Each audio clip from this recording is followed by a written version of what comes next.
తిరుమల శ్రీవారి ఆలయంలో భక్తుల్ని ఆకట్టుకునే పర్వదినాల్లో ఒకటైన ఆనివార ఆస్థానం ఈ ఏడాది జూలై 16న జరగనుంది. ఈ నేపథ్యంలో జూలై 15న కోయిల్ ఆల్వార్ తిరుమంజనం కూడా నిర్వహించనున్నట్లు టీటీడీ ప్రకటించింది. ఈ రెండు కీలక రోజుల్లో భక్తుల ప్రవాహాన్ని నియంత్రించేందుకు, ఆలయ నిర్వహణ కార్యక్రమాలకు అంతరాయం కలగకుండా ఉండేందుకు టీటీడీ కీలక నిర్ణయం తీసుకుంది. జూలై 15, 16 తేదీలలో విఐపి బ్రేక్ దర్శనాలు పూర్తిగా రద్దు చేస్తున్నట్టు టీటీడీ స్పష్టం చేసింది. ప్రోటోకాల్ కు చెందిన ప్రముఖులను మినహాయించి ఇతరులకు సిఫార్సు లేఖల ఆధారంగా బ్రేక్ దర్శనాలకు అవకాశం లేదని అధికారులు తెలిపారు. భక్తులు ఈ విషయాన్ని దృష్టిలో ఉంచుకొని సహకరించాలని విజ్ఞప్తి చేశారు. ఇక తిరుపతిలోని మరో పవిత్ర క్షేత్రమైన శ్రీ గోవిందరాజస్వామి వారి ఆలయంలో జూలై 6 నుండి 8వ తేదీ వరకు 3 రోజుల పాటు భక్తి శ్రద్ధలతో జ్యేష్ఠాభిషేక మహోత్సవం జరగనుంది. ఆషాఢ మాసంలో జరిగే ఈ ఉత్సవం సందర్భంగా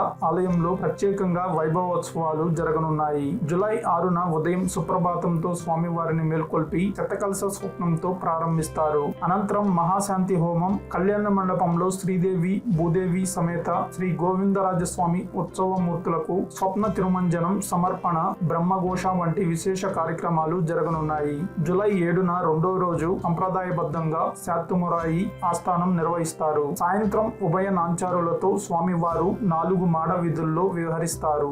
ఈ సందర్శన భక్తులకు దివ్యానుభూతిని ప్రసాదిస్తుంది. మూడవ రోజు జూలై 8న తిరుమంజనం కవచ ప్రతిష్ఠ తర్వాత సాయంత్రం 5:30 గంటల నుంచి 6:30 గంటల వరకు స్వామివారు 4 మాడ వీధుల్లో ఊరేగుతారు. ఈ పవిత్రమైన క్షణాల్లో శ్రీవారి అనుగ్రహం అందరికీ లభించాలని ఆకాంక్షతో భక్తులు సహకరించాలని తిరుమల తిరుపతి దేవస్థానం కోరుతుంది.